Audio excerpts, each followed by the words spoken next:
whole YouTube. time? On YouTube, but it's only a handful of people that's watching right now. It's a 360, so they can look around and. This camera here. Scan. Oh. I don't know if y'all got y'all phone, y'all can look it up. I did see If you got something. the That's why I told YouTube- you I saw something. Yeah, that's What what was I. that? But she'll pull up and show you because it's easier. It don't look as good unless you got the. Oh, got okay. YouTube. Yeah, you just move it around. And Oh. it's on the delay and everything. You can move it around with your finger and everything too. Y'all got this room. We gotta get some of this camera equipment. Yeah, I like that. And that'll just be up there when we're done. They wanted the whole interview. So that's easy way to do it. Just put a camera up there, and it's interactive. Kind of, that's another retention type thing. Is that?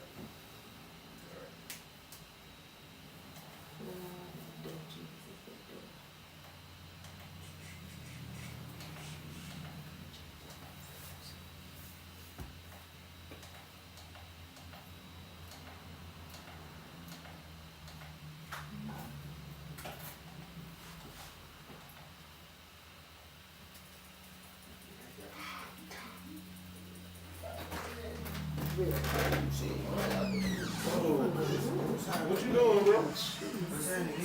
Oh, jeez. Oh, y'all, what y'all, which gospel house or Put your mask on real quick. something? Man, What's happening, man? man, I thought y'all had some workers on you. I'm trying to earn a couple dollars, man. Oh no, we ain't got no work right now. I seen this, I seen the sign say, nah, man, never Now mind. hiring? Yeah. Oh, that's Monday through Friday, but we doing We something doing different something. today. Yeah, this today's Yeah. Sunday. We doing this interview right now, man. So it's like in-home training, then you go ahead and work, and you get paid right then and there. You gotta get a monthly check or something like that. You get paid Nah. every week. You get paid weekly, but we gotta do this interview real quick. Let me get. Matter of fact, here, just put your name and your number down. All right, I can do that. You said name and number? You got a phone number? Yeah, I got that, sir. I got that, sir.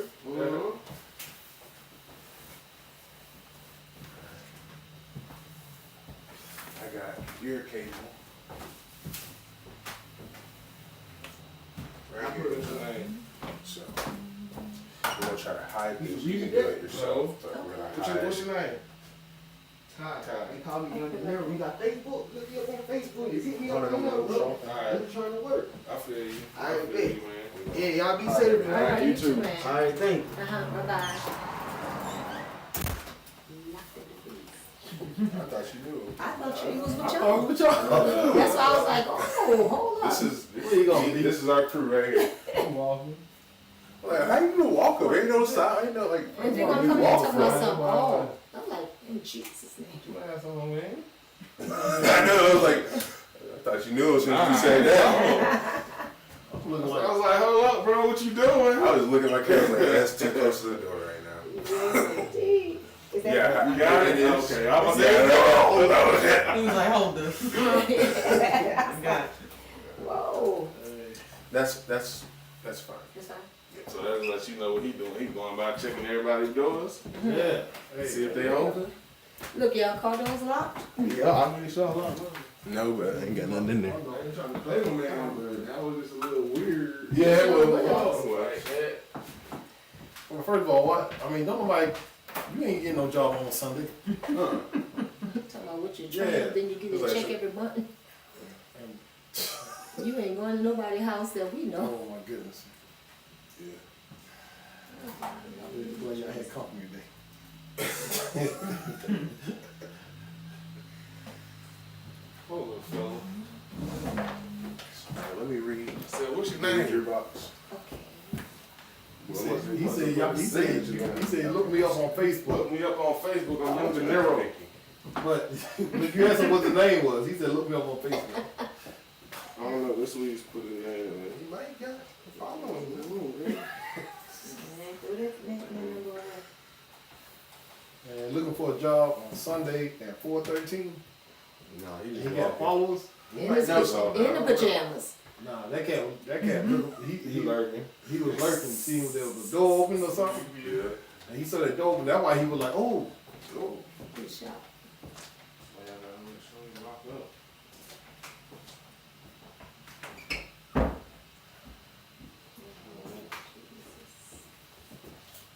Oh my gosh. Put this on group B. And then you'll be set up, and then I just listen to you.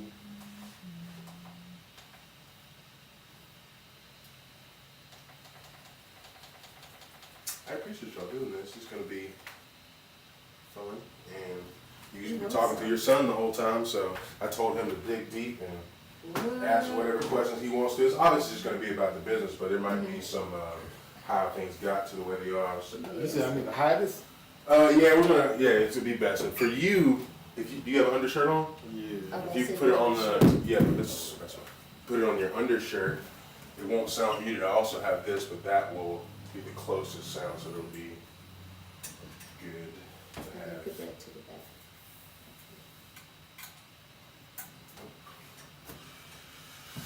That goes in. Somebody want you ask any questions? Jermaine ain't here right now. He got somewhere with his daughter. He He was. gotta take his daughter to dance today. Oh, okay. He said he gonna be here in a minute. Oh, yeah.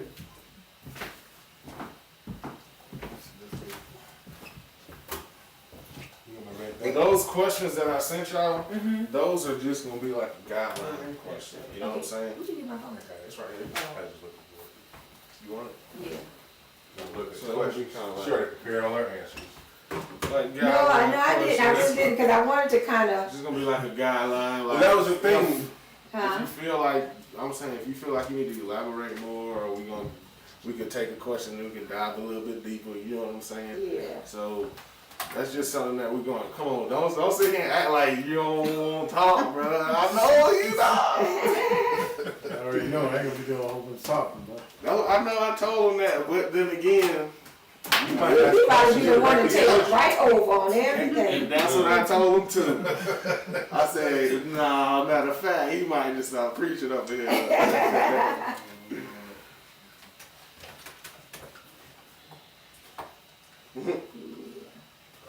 Let me get my headphones and give you guys. So listen. you gonna be asking the question like back there? Y'all just gonna be looking that way. I'm gonna be standing over here somewhere. No, you stand close to me, so because you guys look at him and talk. Oh, I'm okay. just here. We're an audience. We'll make it look good. Alright. Yes. I'm gonna be standing right there. Oh,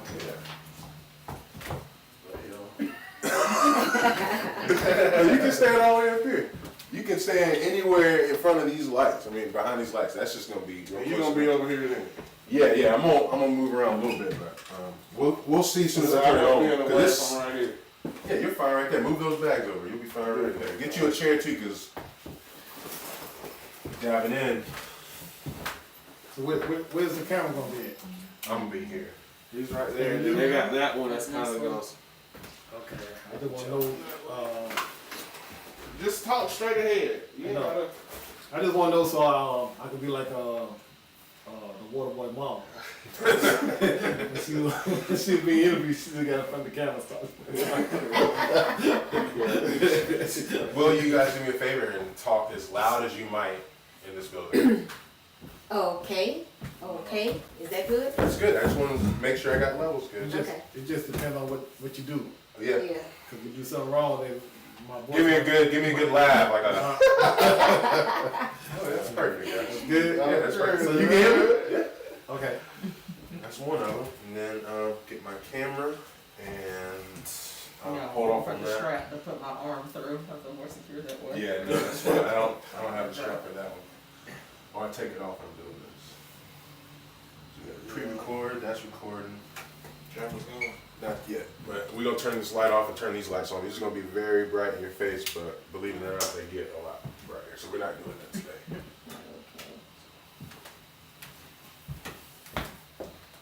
Make it hot. That's what that Wayne's episode was. Make it hotter.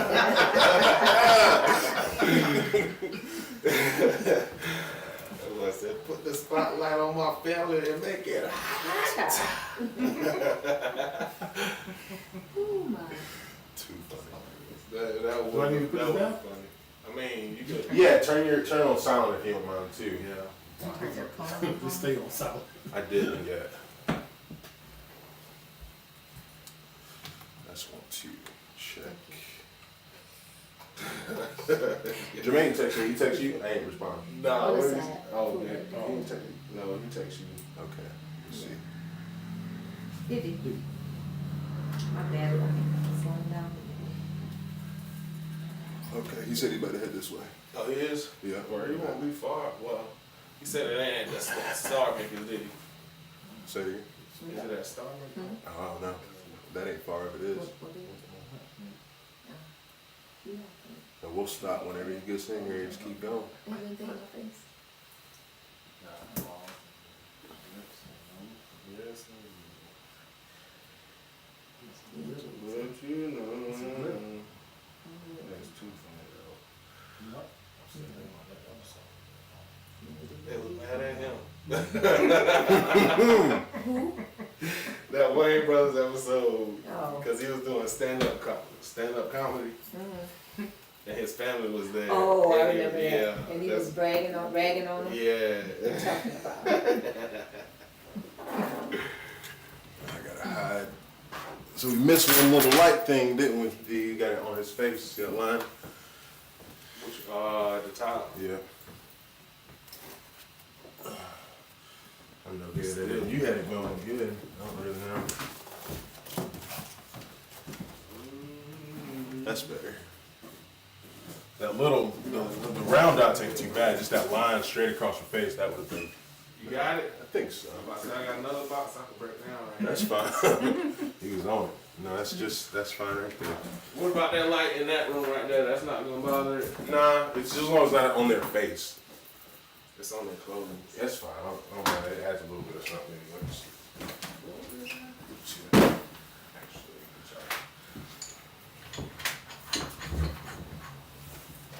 Next on 60 Minutes.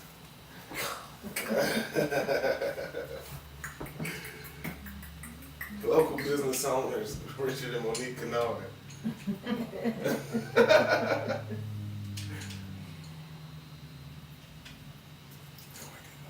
So we take that ticket to the house to pick it. Go over to the house.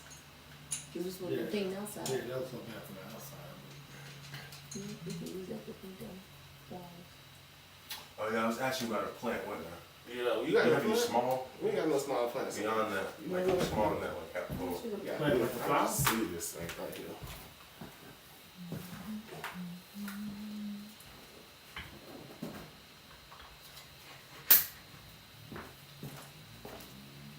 Oh yeah, look at that. Put that on the counter right behind her.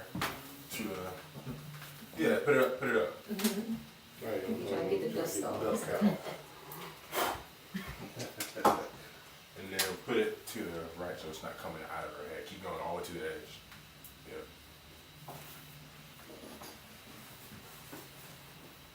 Right there, sir. So I don't pay attention. I'm about to say it's about to fall, bro. Yeah, that's fine. Put it. That's it. That's fine right there. Yeah, I mean you can't do nothing else, can you? That's good. Oh yeah, they look pretty similar today.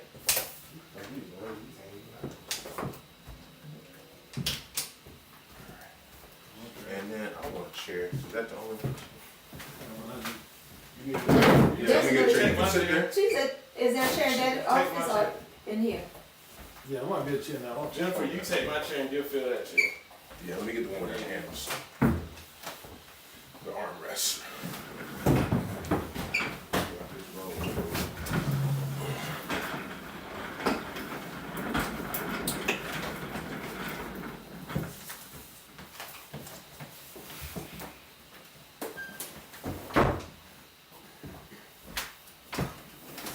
Now we're gonna turn them other lights on too. All right.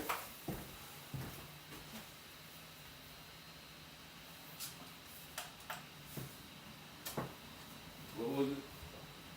Oh yeah, it changed. It's on. I'll get you because it's a little different than the other ones. Okay.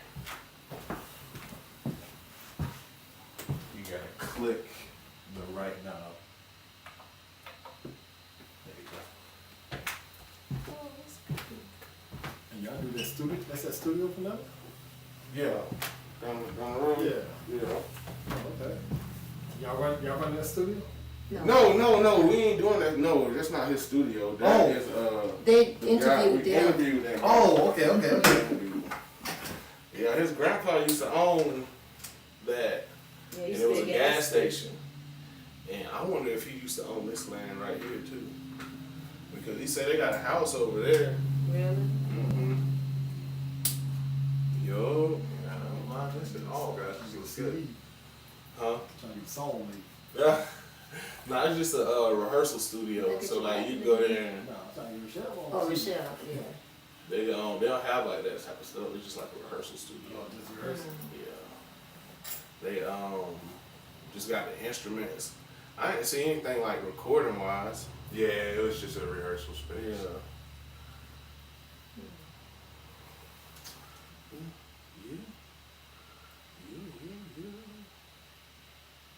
All right, I'm liking it. Let me plug this up and then I'm good to go.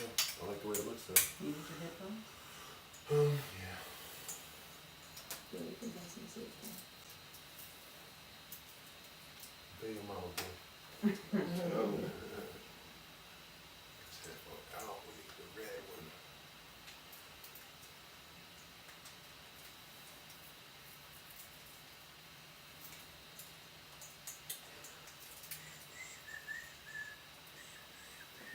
So like basically, I want y'all to be comfortable. Oh, Just really? talk. Really, because of the environment, I feel I know, comfortable. I Yeah, that's feel good. it. I Yes. feel it though, Yes. but like, He's like, you no. know what I'm saying? I don't know what y'all feeling, man. It's just you look over there nervous, you like you sweating bricks over that hat, man. I'm sweating. It's that fear of the unknown. Trying to think out, you might ask me something like, Nah, I gave you But these you have questions something you right always wanted to know, how real. here. These questions right here, man. Oh, man. That's funny. why you on the road? Why you was on the road? You look so pretty. Oh, you're so precious, baby.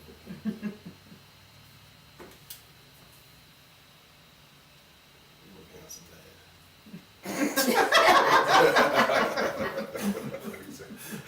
Lord, I'm joking.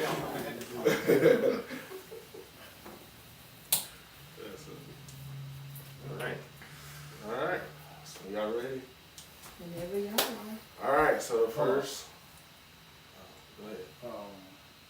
It says, you gonna ask me who I am, so what? Who are you? Just tell I mean, me. I I mean, like, your background. So the first two questions pretty much gonna tie you together. Who you are, where you're from, you know what I'm saying? What's your past background? You know what I'm saying? That's when we get them. That's I so we're just want supposed to be y'all- looking yeah. right at you, right? No, Oh, yeah, you Look looking at at him, huh? Oh, y'all look at me? Yeah, y'all talk to him. I just wanna know Oh man, that little how fly. far back you trying to go, or Well, What's just wanna just know- or you wanna know my story? Yeah, we just talk. Don't worry about Yeah. censoring. Don't worry about Yeah. none of it. Just Okay. just talk. Alright, Alright. give it to you the whole night.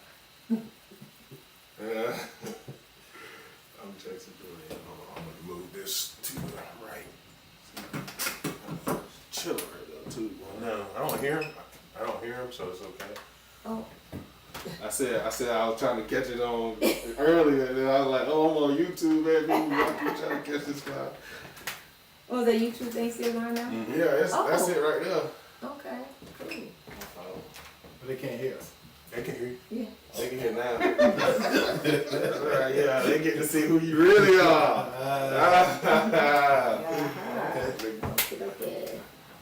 All right, so first I want to thank y'all for coming out to have this interview with us, and thank you for your time. So let's go ahead and start it. We'll talk about the first couple questions we have is tell us who you are and your background, like where you're from, what you did, stuff like that. I'll let Richard go ahead and start. All right. Okay, my name is Richard Kennard. I was born in New York, but I was raised pretty much down here in Spartanburg, South Carolina. Grew up, graduated from high school, then I joined the military, What high school? Spartanburg High School, Okay. and then I joined the United States Navy and spent 20 years in the Navy. And once I retired, I came back home to live back in my hometown, but I didn't live in actually Spartanburg, but I lived in Spartanburg County, so I moved to Inman, and so that's where I'm living at right now. Okay. And I am Monique Gastineau Kennard. Okay. I'm originally from New Orleans. Actually, I was born in San Francisco, California. And like he said, I think I was about 4 or 5 months when my mama moved back to New Orleans. So I really don't know much about San Francisco. But anyway, raised in New Orleans. Graduated from O. Perry Walker High School in 1986.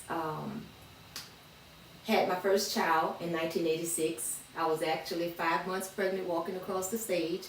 Didn't know what I was going to do, didn't know which ways I was going to go, but had my child, and he was actually born November. I graduated in May. He was born November of '86.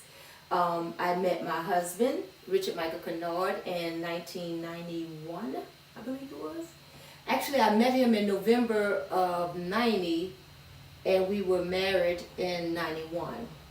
His ship came in from Hawaii. He was stationed in Hawaii, and his ship came into New Orleans for repairs, and we met there. Actually, we met at a nightclub, the other side in New Orleans. So anybody's from New Orleans, they'll know the other side. We met there, and anyway, long story short, 10 months later, we were married. 29 years later, we still married. Amen. But anyway, in the process of all of that, like he said, he did 20 years in the military. And so in that 20 years in the military, I always tell everybody I served too, and my children served, because it was 20 years of all of our lives that we sacrificed. And so in that 20 years, we had 3 more kids, 3 more daughters, Makia, Damara, and of course Darrell is our firstborn, my firstborn. And so, oh, I forgot Rochelle. That's my baby. No, Rochelle, yes, and Rochelle. Y'all stop for 1 second. Thank you. That's good. You sounding good. Hopeless. So can I start all the way over? You can start all the way over, Thank and you. Darrell, I want you to, if you don't mind, careful with how you Okay. when you respond. Yeah, because it's got a lot of that back and forth. Okay. But it sounded good. I like that. Okay.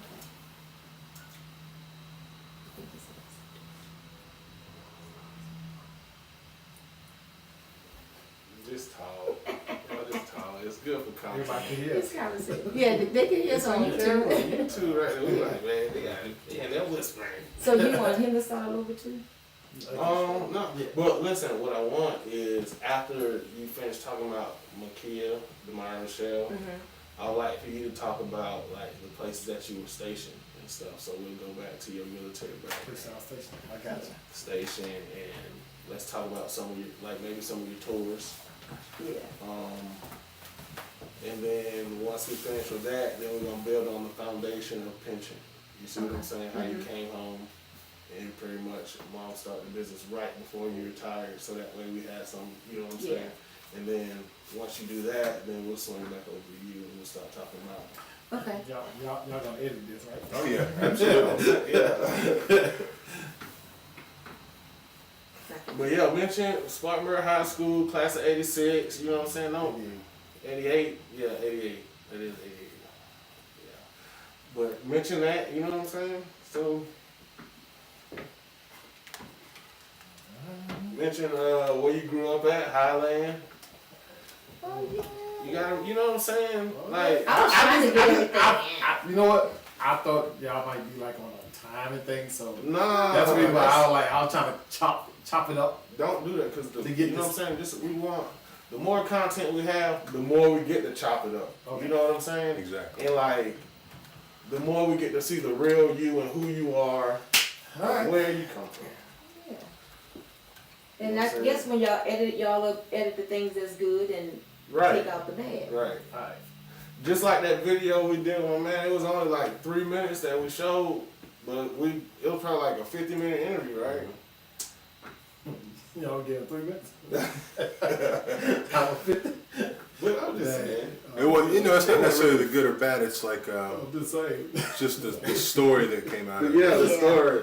So like, but y'all's will be longer because it's 2 people. Okay. I got you. I got you. They gave him 50 minutes, they gave him 3 minutes.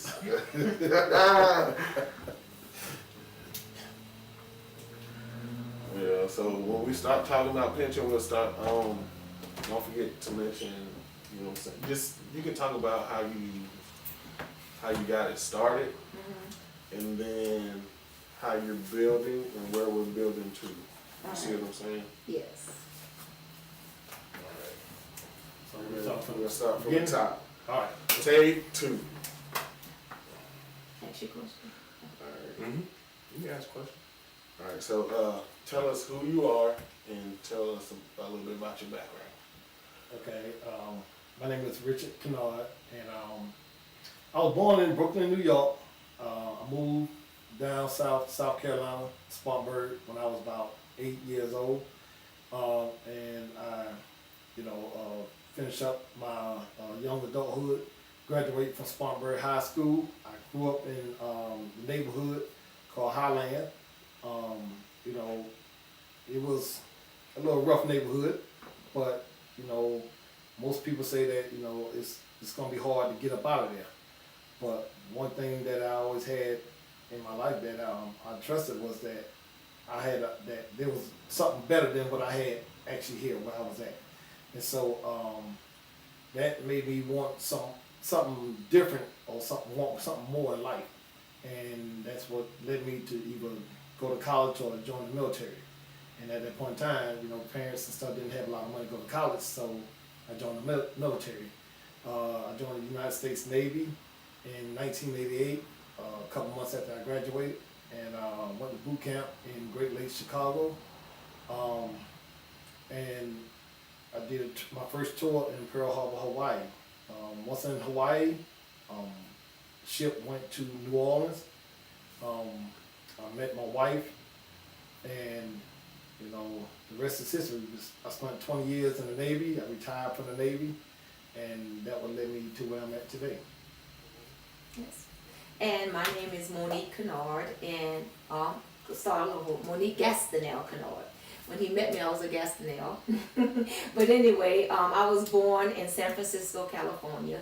My mom moved to New Orleans when I was about 3 or 4 months, and from that on, I was raised up in New Orleans.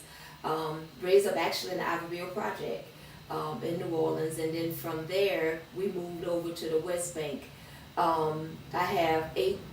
Altogether is 8 of us. It was 4 girls and 4 boys. My mother's name is Leota, my father's name is Morris, and we were actually raised up, growing up in a cutoff. A lot of people know the cutoff as being a place where it was just a whole bunch of family. Everybody knew everybody. And that's where I had most of my childhood until my mom moved back over what they call the other side, which is over the river. And so most of my life, like my husband said, it was, we were pretty much here and there. Never really had any stability in our life. And so when I think I was like in my, I think I was in junior high, is when my mom, she finally moved back to the West Bank, and I went to Carr Junior High over there, and I think at that point in time in my life, I started seeing a little bit more stability in my life. There wasn't a whole bunch of moving here and there. Let's start that comment right over that motorcycle was so loud. Oh, okay. Right around you were saying, I think at that time in my life. Yeah, I think when we moved from over the river back to New Orleans, I went to Carr Junior High School. That's when I started having a little bit more stability in my life, and from there on, I went on to high school, which I went to Old Perry Walker High School, graduated in 1986. I was actually 5 months pregnant with my son Darrell, and he was born, I graduated in May, he was born in November of 1986. He was born in November of 1986. At that point, I really didn't have any outlook on what I wanted to do in life. I just knew at that point in time that I was going to be a mother and had to figure out a way of caring for my son at that point in time. About a year or so later, I went to college, Delgado Community College. I actually went there for probably about maybe a year and a half. I was going there to be a court stenographer. And so got there, played around a little bit, didn't do what I was supposed to do. My children didn't know that. But anyway, got there, didn't do what I was supposed to do, didn't finish, but a couple of years later is when I met my husband. His ship came in from Hawaii, and we met, I do believe we met in November of 1990, and September of 91 we were married, and so it was like 10 months engagement, and I love to tell everybody we've married 29 years, y'all. That's a blessing, y'all. That's a blessing, amen. So, but yeah, we've been married for 29 years, and pretty much that's kind of like where I came from and who I am. But in that also, we do have 4 children all together. We have 3 girls, Makia, Damara, and Rochelle. And Darrell is our oldest. And in that 20 years of my husband being in the military,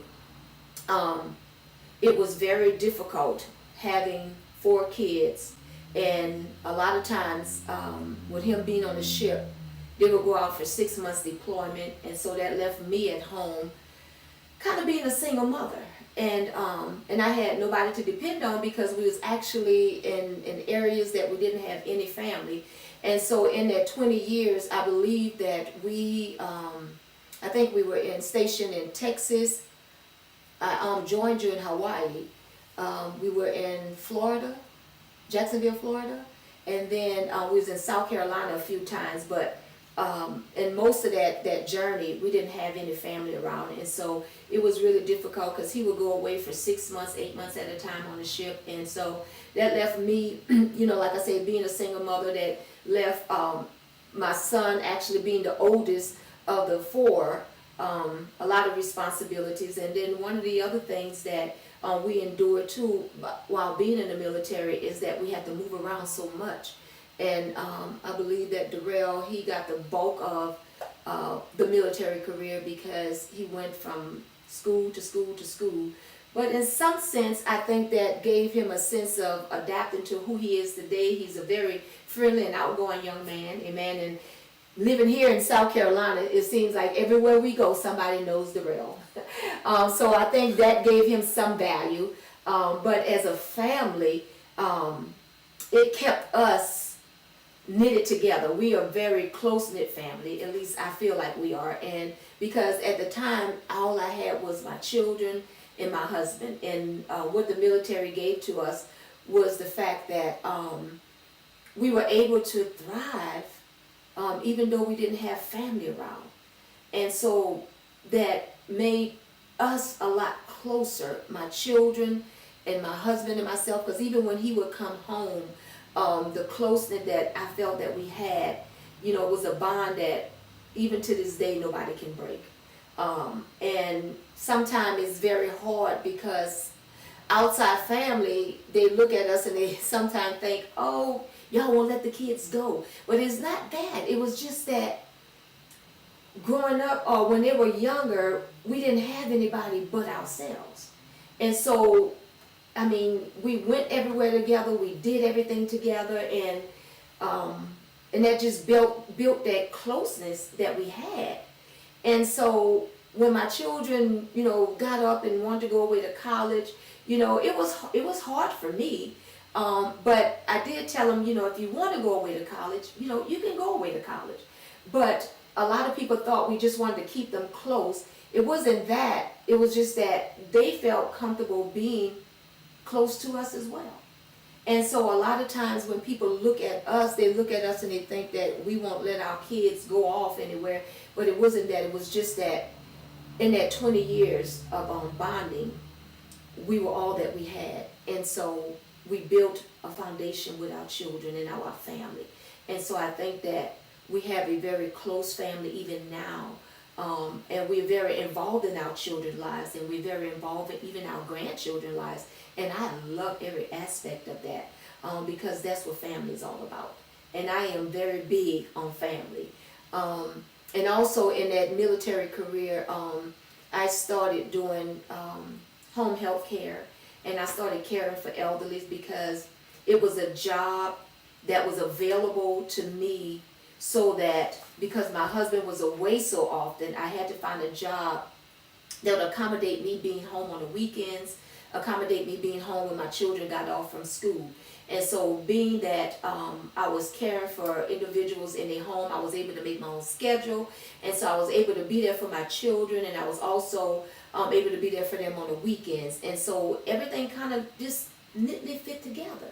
And so that made it easier on me, and it also made it easier on my husband, knowing that when he was away, that we were still able to function as a family, still able to add some extra income in, because when he began his military career, boy, I tell you, it was hard, wasn't it, honey?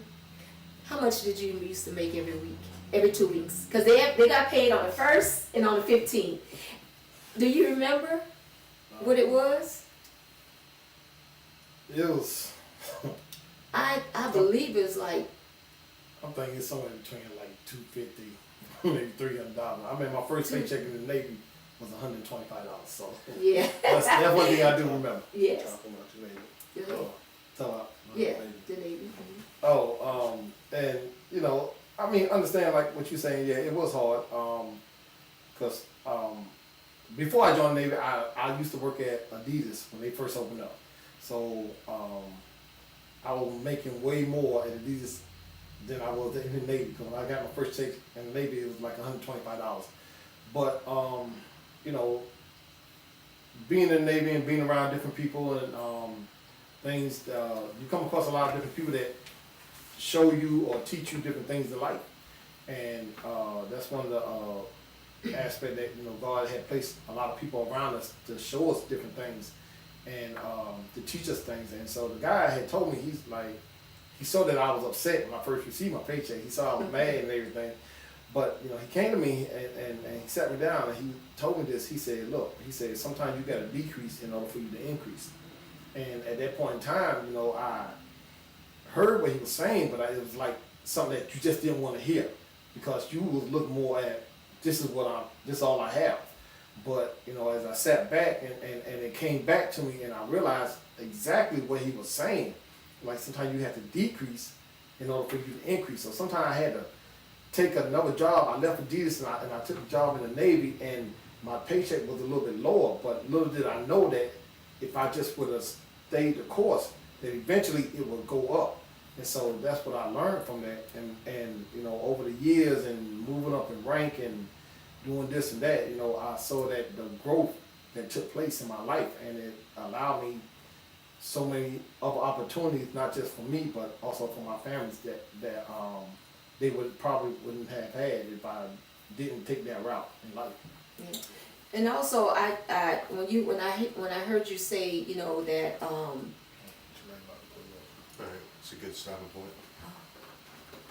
Talk more about, you know what I'm saying, Navy career, what you know what I'm See, saying? he's in here, out here. Yeah, he's out there. When you Navy career, she went a whole. No, I know. She went a whole way around. So I was like, I don't know. Like, talk about where you were stationed at, and you know what I'm saying. I know she talked about. Yeah. She talked about where. Just elaborate and say, yeah, we did stay at blah blah blah, and talk about some, because she's been talking about deployments. Tell us what a deployment is. and I thought he might join in Yeah, on and he some of these said, things. you gotta jump in too. You know what I'm saying? And you going? You was going, so I was like, okay. But yeah, let's talk I about from here. You ready? Let's talk from here. Let's talk about 6 month your deployment. Some of your deployment Can stations. I finish what he had started about? Yeah, Yeah. Okay, so I heard you say the wisdom that this young man, I don't know if he was a young man, but the wisdom that the guy gave you. But it takes me back to the fact that we've always said that when I left New Orleans, it was so funny that I felt like God put us in a situation to where He put us around individuals that had more than what we had. Because again, if you've heard him, he said he grew up in Highland. I grew up in the Ivory Project. So we didn't have much of an influence in our life. And I said our mothers and our fathers, they did the best that they could do. But the influence that we received after I left New Orleans, and when he taught about the wisdom, we began to get into areas of our life that people begin to pour into us. And I remember when we first went to Hawaii, and I first got that job in Hawaii as a caregiver. And I was working for this really wealthy family. And I was caring for her husband. And at this time in 1991, making 10 or 15 hours an hour was a lot of money. And so I thought I had just moved up out the project and was like the Jeffersons moving on up. And so I was making pretty good money. And the wife told me one day, I was in the kitchen preparing for her husband's meal, and she was a white lady, she was a Caucasian lady, and she looked at me and she said, "Is this all you want out of life?" And I looked at it and I was like, "Excuse me?" I got an attitude because I felt like, she said, "You people." And when she said that, I'm like, "Oh Lord, just let me reserve myself." And she said, "This is all you want out of life." And I was like, "I don't know what you mean." She said, "There's a lot more in life for you." And so I was like, "Well, I'm here caring for your husband. Don't you think that this is enough for right now?" And like you said, you didn't understand what he meant. I didn't understand what she meant. I took it offensively at first. And then she had a registered nurse that worked for her that did all about scheduling and everything. And she was a black lady. And so I remember her name was Janet. And so I went to Janet and I said, "Janet," I said, "I don't understand." And the lady name was Miss Sterling. I'm on the show that they passed away right now. But I went to her and I said, "I don't understand and what I'm doing is not enough for her husband." I said, because she asked me if this is all I want in life. I said, and I really got offended by that. And Janet looked at me and she said, "Well, Monique, is this all you want?" She said, "There's education out there." She said, "There's so much more in life." And I'm like, "But is this not good enough?" And so I kept saying, "Is this not good enough?" And I didn't understand what they were trying to tell me, that there was more to life. And how much more education can afford you to do better things in life. And so at that moment, at that time, I was offended, but as time went on, I understood what they were trying to get me to understand. And so moving on, once we left there, I remember when we were stationed in Charleston, South Carolina.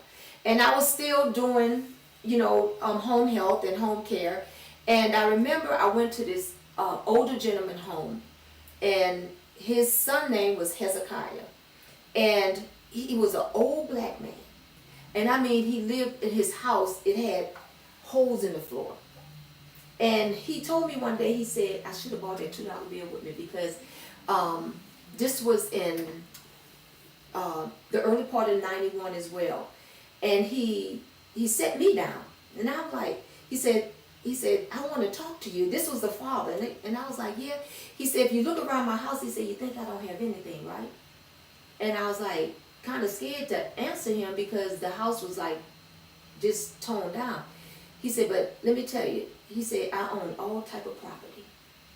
He said, "But this is what people see, but they don't know what I have." And he said, "I started out with one house.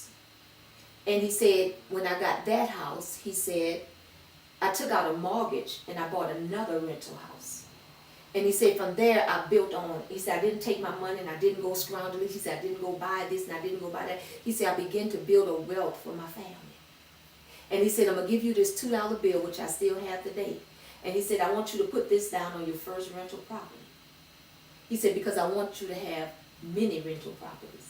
And even though I didn't take, for the first rental property that we got, I didn't take the $2 and put it down, but I remember I went and I got the $2. And I looked at it, and I remember what he told me. And not only did I remember what he told me, I remember what Miss Sterling told me. And so one of the things that we share with our children is the fact that we told them if we can go back to school and get a college education, each one of them can go back and get a college education. And so we didn't have a 4-year college education, but we did both go back and we did get a college education. And so the wisdom that was given to us, we took it and we actually applied it to our lives.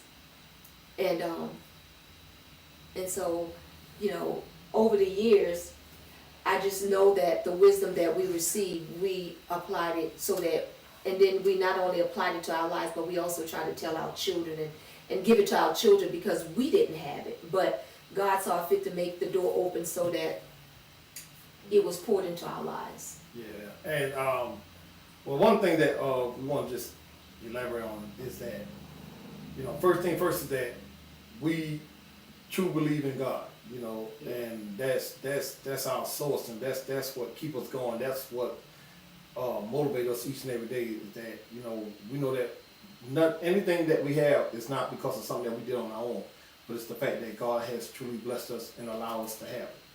And so, you know, going back into my military career, you know, I did my first 4 years in Hawaii. You know, a kid from Highland. They took me. I wanted to be closer to home. I wanted to be closer to some of my family members, but they sent me straight to Pearl Harbor, Hawaii. So I went to Hawaii. I didn't have no family. I didn't have no friends. It was just me and whoever I met on the way. And so, you know, that alone allowed me to grow up as a young man. And so I did my first 4 years in Hawaii, and in the midst of me being out there, I went to New Orleans and I met my wife, and then we went back to Hawaii, and I was trying to make my way back to the East Coast, get back home closer to South Carolina. So I was awarded an opportunity to go to Texas. Spent 2 years in Texas. They had just built a new base out there in Texas. I was on the ship in Hawaii. It was the USS Willamette. It was an oiler. Then I went to a frigate in the Joseph Hughes in Texas and did 2 years from there. And once I left Texas, then I was allowed to take orders, and I worked at the brig in Charleston, South Carolina. So I worked at the brig, the Navy Consolidated Brig. The brig is basically it's a prison for the military. You know, anybody that do anything that awarded some sort of court martial or jail time, they actually go to the brig. Unlike they'll go to jail out here. Instead, I'm going to jail out here, they just go to the brig, and it's just a prison. They get sentenced the same way they get sentenced out here. But it's just the military is more structured. They have to wear a uniform. They don't get to wear the little orange jumpsuit. They don't get to lay around all day. They have to work. They have so much different things that they have to do. But it's more of a military structured prison. And so by me working there, they gave me an opportunity to come back home to South Carolina. And in the midst, you know, I did everything that I could to get back to the East Coast. And as soon as I get orders to Charleston, then all of a sudden I get news that they closed the Charleston base down. So I had to leave Charleston, and I got stationed in Jacksonville, Florida.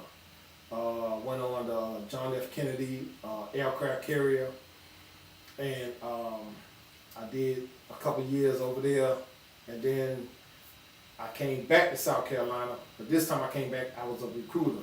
So I actually was a recruiter here in Spartanburg. I worked at the mall, over there at Westgate Mall, and I recruited here for about 5 years.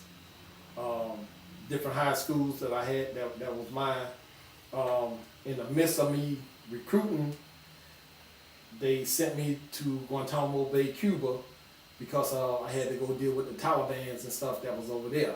Because I had a certain NEC because I worked at the brig. So I did a couple tours. I did a tour out there in Cuba, and then I came back home, did a few more months recruiting, and then I did my final tour in Norfolk, Virginia. I was on the Dwight D. Eisenhower, another aircraft carrier, and I finished up my time. But in the midst, we would go on tours, and like my wife was talking about that, I would have to be away from my family for so long. You know, we had to go on deployment. And being under deployment meaning that you were actually away, meaning you was away from the United States, you were away from your home, your family, you were away for, 6 months, 8 months. It depends on what was going on in the Middle East would determine how long you were actually gonna be out there. And there was time frame that, like I said, I had to go. It was nothing that I could do to stay. And so my wife would actually have to be at home, and she would have to conduct business as if I was there. She had to be the woman of the house, but she also had to be the man of the house because I wasn't there. And my son Darrell, being the oldest, he had to take on some responsibility that normally would fall on me. But because I wasn't there, he had to take on a more of a adult role. And being away from the family and stuff, it just, like my wife was saying, that when we did get back together, we was always together. We always did everything together because the family was that's how we was built. That's how we made things happen. Growing up as a child, like I said, I moved from New York to South Carolina. But when I moved to South Carolina, I understand that I didn't really have a lot of family here in Spartanburg, and so we kind of grew up, and it was just us. We didn't have my grandparents didn't live here, my cousin didn't live here, I didn't have no uncles here. It was just us. So we had to grow up in this area just by ourselves.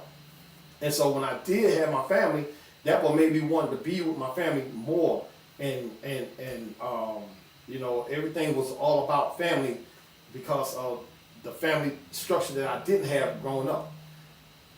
Okay, nice. Oh, and I just wanted to say something too. When you were talking about Hawaii, when we first moved to Hawaii, is when I realized that I was actually from New Orleans.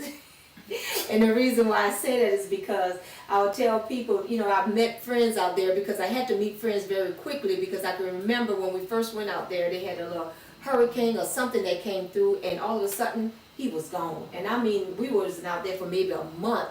And I'm like, what am I supposed to do? And so here it is, a girl from New Orleans, ain't never been away from home before. And then when I moved to Hawaii, the ship had to leave out all of a sudden because of hurricane. And I'm like, well, why did they taking our husbands from us? Because I don't know what to do. But anyway, long story short, meeting people, I had to meet people really quick. And I remember meeting this one young lady, and I told her I was going to make groceries. That was so funny to them.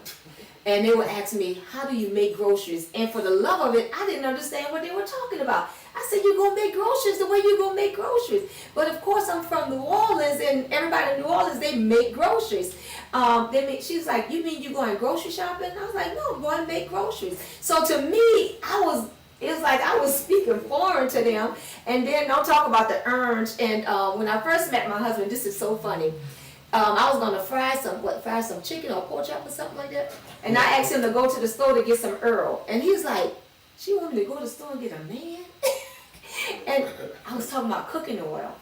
But I said Earl. But it was just like New Orleans, and I still got that little New Orleans accent. It comes out every now and again. It might be coming out today, I don't know. But that dialect, yeah. And so that was one of the things that in our military career as well, I had to get used to. Which a lot of people might think that ain't nothing to get used to, but when you go in places and you realize people are just standing up there listening to you, and I remember one time I asked this girl said, say axe. And I said, axe. And they bust out laughing, and I was like, what's so funny? So in a sense that gave me some kind of complex about myself. I didn't really want to talk a lot, and so that just made it a little bit more difficult for me, but I had to learn to appreciate who I was and allow that they appreciated me. Okay, so talk a little bit about the start of Penchant. Let's talk about the end of your military career and the beginning of Penchant from there. Okay. Like I said, when I came back from Cuba, I had to get orders, and they sent me back. They sent me to Virginia, Norfolk, Virginia. So I had to do my last 2 years and 10 months over there in Norfolk. And but I was around close to my 18-year mark in the military, and I was trying to finish everything up so I can retire.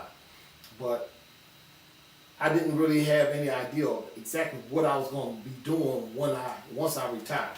You know, in the midst, my wife was still, she was working, I think she was working at the college at that point in time, and Spartanburg Community College, and she was working over there, and I was away, so she was still trying to put things together and everything. So I'll let you go ahead and explain how this all came about. Well, first of all, I want to say, in order for you to know where you're going, and I've always told my children this, you got to know where you come from. And growing up, I always had an entrepreneur spirit. In school, I get bags of the little lollipops. I would sell them in school. Knowing my grandmother, living in the cutoff, she would sell frozen cups from her back door. She would sell dinner plates from her back door. She would sell, she would make donuts from her back door, and she would sell them. And knowing that I have a lot of family members that own their own business, I've always had a thriving desire to own my own business. So even, y'all probably don't remember, but I used to sell candy from the doors too. So I've always tried to find ways to make money. It was just in me. And so I remember when we first moved out here in 2000, was it 2001? When we first moved out here, and I remember the Ballin Springs area. And I remember particularly down there by Ingles, and it was building those storefronts. And I remember your dad and I passing by there, and I was like, man, this place is ready for, you know, people that have that entrepreneur spirit, because at that point in time, they didn't really have a lot out here in this area. And I just remember him, I remember me telling him, I want to start a business out here. And of course, it went through one ear and out the other. And I did all kinds of things. I remember we met with some friends. We was going to start a restaurant, remember? We wanted to start something, doing hot wings, because I love chicken. And so we just tittle-tattled in a lot of the areas.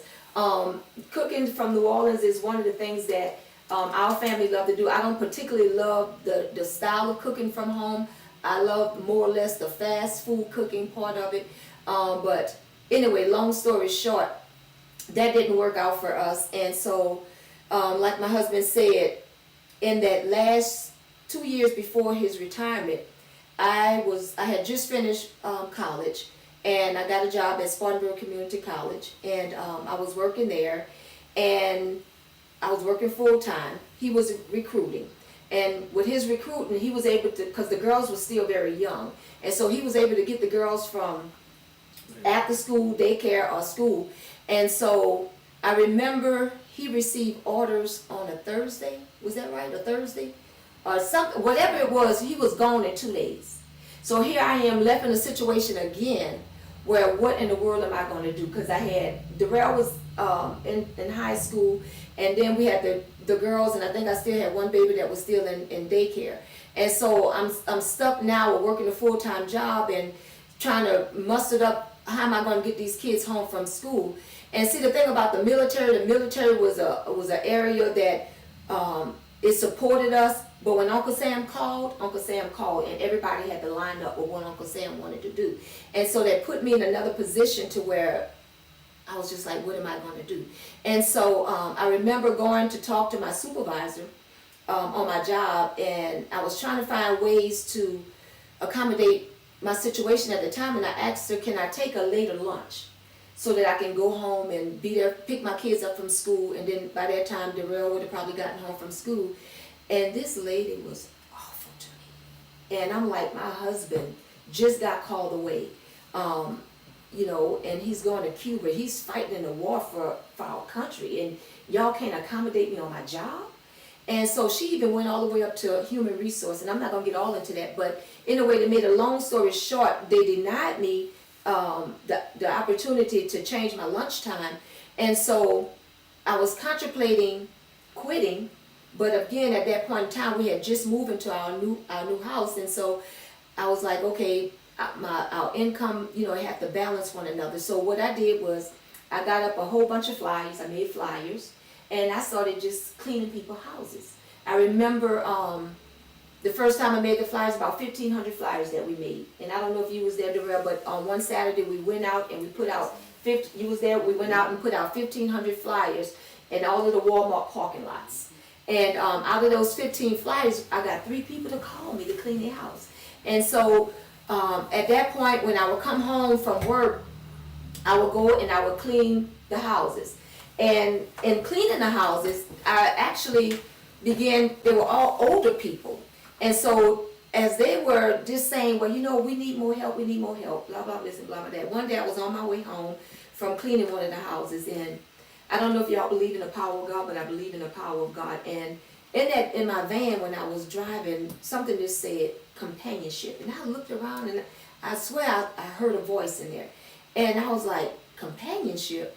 And so the next day I went to work and I was looking online, and they had an article that came online, and it says by year 2007, seniors are going to need companionships. They're going to need services that will provide in-home care. And I was like, wow.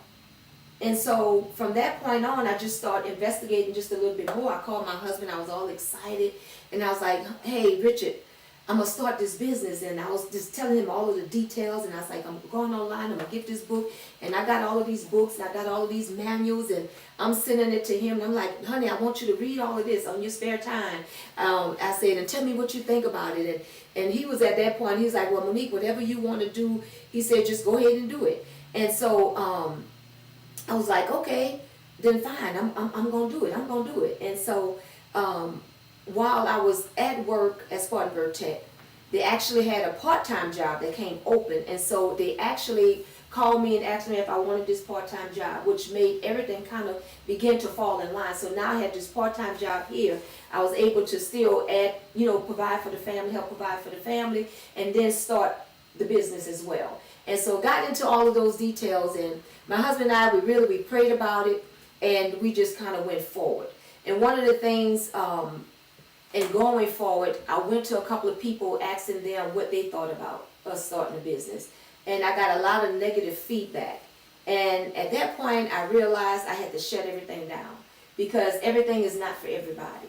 And once I realized that, I started just keeping it between me and my husband and what we were planning on doing. And so giving him the information that he needed, and trying to get him, when he was in Virginia and me over here, to kind of get things together, it was kind of hard and kind of difficult. But, by the grace of God, we were able to put some things together. And then when I was on that part-time job at Spartanburg Tech, I was there. Once I finished my work, I made sure I got my work out of the way. I began to make my flyers, I began to make my postcards, and I began to actually set up everything. And I remember going back to Richard and telling him, oh, and another thing that happened too, in that time, Hurricane Katrina hit. And because I was from New Orleans, my whole family was devastated by Hurricane Katrina. And I actually lost my brother during that time too. And that was a really hard time for us. And at that point in time, all of our family came out, all of my family came out here, and my mom came out here with them. And she had decided to stay. But at the time, I was also looking for someone to help me with my mom for doctor's appointments and stuff like that. Because again, my life was just topsy-turvy at that time, because my husband had done left, I had kids in school, I was trying to work a part-time job, I had just started doing house cleaning, so everything was just topsy-turvy for me. And so at that point in time, I really couldn't find a decent service to come out and help. And so that was another reason when I heard, the companionship, and then I got this, I was online and I saw where they said, seniors are going to be needing companions in the near future. And then with me having to deal with my mother, it was just like the story was being written out. This is the way you should go. This is a plan for you. And so it kind of, everything just fell in place, y'all. Everything from the time that we got the flyers, from the time that my mother came in, from the time that my husband actually was sent to Virginia, everything began to fall in place. And so I remember talking to my husband after my mom came, And I told him, I said, I think it's time for me to go ahead and quit my job. And I said, I'm just gonna step out on faith.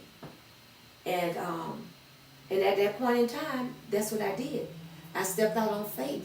And I quit my job. I had the 3 clients. And after I quit my job, I got my first client that we was able to provide 24-hour care for. So it was in a matter of a month that I quit my job, that I got my first 24-hour client. And from that point on, I actually had to hire somebody. And so everything was just moving, just like wham, bam. It was just crazy. And so even after that, I had 3 employees in my second month of opening my business. Even coming up with the name, I don't even think I had the name really down pat that well before I was actually in business. And the way that Penchant came about is, the name of Penchant means a strong desire. And because I cared for individuals so much when I was in the military, I loved what I do, and I love caring for elderly people, and so it became a part of who I was. And so then when I had finished college, I had a background in accounting because I got my associate's degree in accounting. And so it's just like everything began to fall in place. From every aspect of what was told to us in our earlier part of our marriage, the advice that was given to us, everything just began to fall in place. And so then when my husband, when he came home in 2008, right? He said he was ready to retire, and I told him, I said, it's not time for retirement. We got to get to work. And so by the time he came home, I think we had about 30 to 35 clients. And again, all of that it just fell in place. It just fell in place. So what year did you start Penchant? 2005. We actually started Penchant in 2005. Okay, and in 2005, your first month you had 3 clients? 3 clients, and yes. then by 2008, we had up to 30 clients. And how many employees? I think we had about 15 to 20 employees at that time. What were you working out of? Actually, we got our first building on Highway 9. You remember the address? I don't even remember the address. It was the subway, right? Yeah, right across from where the subway. It's right, yeah, across from where the subway is right now on Highway 9. But I even remember that. It was so scary at that moment when I decided, because we started the business in our house. And then when employees started coming, and you didn't really want all the people coming to your house. So anyway, got an office. And after getting that office, business just started going from there. And we were moving so fast that I wasn't even able to hardly keep up with everything. And like I said, by the time he came home from the military, I was just like, you don't have time to wait. I need you in here. And we were doing everything in-house. We did payroll, we did all of our bookkeeping. We did everything in-house. So advertisement, everything we did. And I don't even know how we did it. It was just, everything just, I can't explain it to y'all. It just flowed. And I know that, to me, I got to say God was at the head of everything, because when God is in something, it's just no stopping the Lord. And so when God gave me the okay to step out on faith, He put everything in perspective. Everything in perspective. And so, like I said, and for the employees was coming, the jobs was coming, the services was coming. And one of the things that I loved about the fact when I first started Penchant was the fact that I was working with individuals that actually came from where I came from. And so I tried to instill into them what people instilled in me. And we actually tried to give individuals opportunities for growth within the company. And so the aides that may not even had high school education, we still tried to bring them out of the field and let them work in the office and train them up in the office. And try to give them an opportunity and something else to look for. Yeah. Something that they can use later on in life. Yes, absolutely. And so, like I said, it just kind of, transpired from that one little still voice that I heard companionship, and from that moment on, God just began to open doors, and we began to get clients and employees and to build upon it. And like I said, this building that we're sitting in right now, I remember when it was empty, and my husband and I, we came around here, and I was like, I want to be able to buy that building. And I don't know why it was this particular building, but we wanted to be able to purchase this building because we were paying rent somewhere. And I was like, no, you know, from my little advice from the older man, we can invest in our own selves. And so I've learned how to invest within myself. And so that's why, you know, raising up people, or, you know, bringing people in and trying to teach them, you know, how to do payroll, trying to teach them how to run a front office, was investing in the people and investing within myself as well. Because I felt like, you know, if you invest in somebody, you know, you're going to get a return on that. And so I remember the lady that when we was renting from off of Highway 9, she was like, oh, the rent that y'all pay that's my daughter's play money is what she said? Yeah, that's her play money. She said, that's her play money. And I'm like, play money? I'm like, wait a minute, I'm gonna invest in myself. It's gonna be my play money. It's gonna be our play money. It's gonna be my family's play money, because I wanna now invest within my family and build and lay a foundation for my children to one day say, hey, that's my play money. And so, so this is why we were determined to begin to purchase something. And so this was our first building that we actually purchased. And I remember they wanted some outrageous price for it, but anyway, we let it sit for a few years, and then we were able to come back and get it at a more reasonable price, and we kind of just fixed it up a little bit, and went on from there. Okay, so tell me something, like some obstacles that y'all had to overcome starting this. Oh wow. It's a lot. You know, one of the biggest obstacles really is family as a whole. You know, because you always have that negative naysay that's out there. You know, family and friends, you know, everybody's always telling you what you can't do, and how this not gonna work, and this and that. And when like I said, you know, when we try to do things, you know, we do it as a family, but you know, we try to incorporate other people to be involved in it, but they didn't want to have nothing to do with it. So in reality, it was really everything.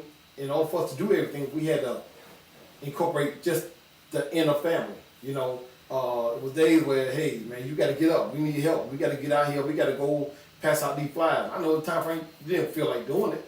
You know, nobody don't want to go out there and pass out flyers. You know, some people think that's embarrassing. Put it in the mailbox. Put it inside the mailbox. Yeah. Let's go ahead. Let's do this. Let's go ahead and work on this. No, you know, kids feel like they want to do other things. You know, but at the end of the day, you know, we had a vision, and so it's, you know, people will tell you that, hey, I'm going to help you. I'm going to show you how to do this, but yet still, you try to call them, and all of a sudden now they don't answer their phone, or they say they're going to come by and they never show up. Yeah. And so now you're trying to figure out how to put this puzzle together. Right. Because it's so many different pieces, but you know, in the midst, it's you fighting against so many different elements. And go ahead. Now I was going to say too, one of the things too that the element that we had to overcome is staying focused. And a lot of times what people don't understand about staying focused is that, you know, we can't be everywhere and do everything. And so we had to put some things in perspective. And one of the things that we put in perspective, we put God first, and then it was our family, and then anything outside of that came next. And so sometimes people didn't understand that, because you know, we're trying to get our business started, but we also have to, you know, stay connected to our children and stay connected as a family as a whole as well. And so sometimes people didn't quite understand that. And because we do wear many hats, amen, because I ain't going to preach, y'all. I ain't going to go preach. I said amen, but I ain't going to go preach. Because my husband is a pastor, and then we're business owners. And so we had to learn, and then your family. So how do you disconnect all of that? And one of the things I always try to tell my children, and my husband try to tell them, listen, we wear different hats. When we at work, we're business owners. When we're at home, we're mom and dad. When we're at church, he's pastor and I'm first lady. And so we have to line things up just as it is. And this is how we have to officiate things just as it is. And so you can't get the two mixed together, because you can't come and say, Mama, when you supposed to be here at the office at 8 o'clock and you still at home in bed. No, you get up, you get here. And so sometimes even with outside family, and I think that has been our biggest hurdle, because, you know, we were determined to do something different. We were determined to make something different for our family. But in the midst of that, we also was trying to bring our outside family into it, but they didn't see the vision the way that we saw it. And so at some point in time, we had to just say, okay, like my husband said, let's refocus this thing. And so that is our biggest hurt, because we love our family. And we want them to be a part of what we see God is leading us to do. And you know, y'all always hear about generational curses. And at this point in time in my life, I said it's going to stop with my family. But it had to be a foundation that had to be laid. And in laying that foundation, there had to be some sacrifice. And that sacrifice meaning that you have to put your best foot forward. And you cannot allow anyone to come and to tear it down. And so that's been our biggest hurdles, because there's been some nights that I've actually had to cry, because I've always been misunderstood, but knowing that we had a purpose and a plan to make this business so that this could be something that we can pass on to our children and our children's children, and make just make something for our kids. Just pause right there for a second. Oh, I don't talk so much, I done ran out of tape, y'all. You got tape. I ain't even talking, they should have told him to me, and I was a talker, I'm a talker. You should have told him now. Yes. Told him. Hey, Yeah, you should have warned them. I told him. Daddy keep doing this. Okay. I told him. Don't give me the mic at church. If y'all want to get down there on time, don't give me the mic at church. That's funny. She said, I don't want y'all to preach. I like, that's a good idea though. That's a good idea, the preaching thing. You should preach on our story one day. On who? To On our give a message, like a little devotional. Yeah. Quick question. So can I talk about, like, when y'all talking about the business, let's talk about the state and the guidelines that the state requires y'all to have. You know what I'm saying? Because that's an obstacle as well. You know what I'm saying? Yeah. Because they can change it at any time, and then you have to. And you have to, you know what I'm saying? Do that. You know. So talk about that can be something you talk about overcoming too. Like if the state changes something.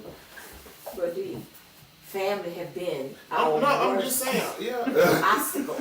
You asked us to be honest. I hope nobody will be offended. Hey, yo, it's Honestly, it's but- good. Honestly, Honestly, it's good. all the way good. All the way good. Yes. All the way But good. like I said obstacles. But So family is definitely at the top. But when you have a lot of family, they I know, and look, I'm a part of that. I'm a part of that family, so I know what you're talking about. yes. You know what I'm saying? But But that has that is an obstacle. But the other stuff is How about we just say other? Well, not. all right. Let's not say obstacle. Let's just say Okay, I Honestly- can say that, huh? Okay. Go ahead. Oh, and I can just say that when we first started the business, we didn't have to be licensed, and then all of a sudden, you know, in 2010, they decided that every agency had to be licensed, but it really wasn't an obstacle.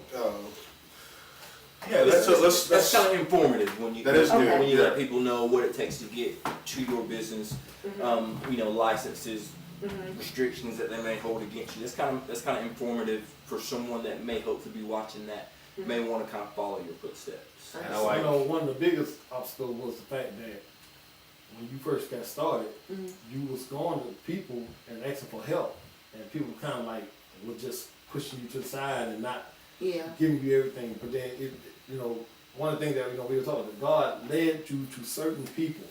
It's certain people that gave you the information that you needed. Yes. And God, and when you went online, God allow you to go in certain websites, you know, you searching for something and then all of a sudden something else pop up and this pop up Yeah, and before see- you realize you was actually Yeah. able to get what you needed. Yeah, and I mean it. I was trying not to make it too churchy because Darrell know I can. But you know, but y'all gotta understand who God is, y'all. Y'all don't understand. No, that's good. That's Yes, good. y'all gotta understand. Okay, so I'll tell you this. So every interview that we do Uh-huh. won't speak from the viewpoint that you're speaking from. Yes. So that's great. So just Oh, be okay. who you are. If you want it to be totally religious, Yeah. it needs to be that because that's who you are. Yeah. And that's what you think has pushed you there. Yes. The next person we speak with, They might- they may do something completely different. They may say Gotcha. something completely different. Now we're not going to allow certain things to be said. You know what Yeah. I'm saying? But they may not even bring it up. Right. They may not bring up that, hey, God allowed me to have my Mhm. gym or my recording Right. studio. So that's great. Let's keep Okay. it going for sure. For sure. For sure. Yeah. There are people that would agree with you. So Oh, that's okay. good. That's good. I gotta Awesome. turn the camera off for a second, it's starting to get a little warm.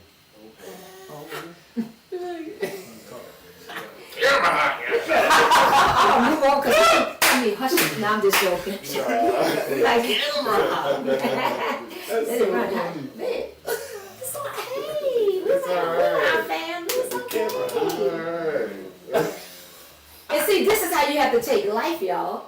It's not all that serious, you know. Yeah, life is what it It is. is what it It is. is. It is what it is. One day at a time. One step at a time. Yeah. And then, okay, go ahead. Oh, I'm sorry. Cameraman. Cameraman, you ready? Well, as soon as I turn it on again, it'll be good for about another 15 just to start. It's just give me warnings that it's starting to get hot. So Oh. I'm gonna What let does you that do mean, it shuts talking down? today. What does that mean it shuts down? So listen, alright, so I'm gonna tell you the next couple of things we're gonna go is I want y'all to tell about the guidelines of the state, you know what I'm saying? And then we'll go from the guideline to where do you see the future of your business. Mm-hmm. Also talk about your transportation service that you just started with that, all in that. And then we'll end with yeah, let's get into more of the specifics of the business. That'd be good. yeah, okay, Okay. so tell us what you do, you know what I'm saying? Like No, what you're saying is good already. Like the guidelines, like Mhm. you're still talking in a personal way. The guidelines, the next thing you said, about the transportation. transportation. These are more specific. Like where you see the future of the business going. Mhm, Okay. Those are all good. So, Awesome. yeah. Those will be. We'll kind of wrap it up. Like let's keep doing this, keep it personal, Mm-hmm. and then where you see yourself going will be the last Yeah, that'll last be part. the Well, I need one of the obstacles though is my sickness. That's the Okay. thing that just hit me. Okay. It's something that I would like to just say. Okay. Because I don't want people to see it and think I'm still working because I'm not working. But anyway, go ahead, y'all. We'll start there then, because that we just left off with. Okay, obstacles. Yeah. The things So, that will hit y'all. You let us know whenever you're ready, girl. They're gonna go for it. Hang on. You gotta chop it up. I'll go like this. Alright, go for it. Alright, go ahead. Okay, so as you was asking me, one of the other obstacles is that came upon us is my sickness in 2019, which actually absolutely took me and the whole family completely off of our feet. In 2019, which I didn't know it, but I was diagnosed with something called polymyositis, which is a muscle weakness, and at the first onset of the diagnosis, I was pretty much bedridden. I couldn't walk, I couldn't do much for myself, I couldn't roll over in bed, because what it did, it attacks my muscle. It's a muscle enzyme, and it also look at it as an autoimmune disease, and so it's like my body is fighting against itself. And so that has been the biggest hurdle in our business, or the biggest obstacle that we had to overcome. But again, my family, they came up, they mustered up, and everybody did their parts. Great, Yes. Great, good. So tell us a little about the guidelines and stuff. Okay, well, in getting Penchant Home Care started, first of all, we are a Medicaid facility. We provide Medicaid services, so we had to actually get licensed through the state, become Medicaid providers.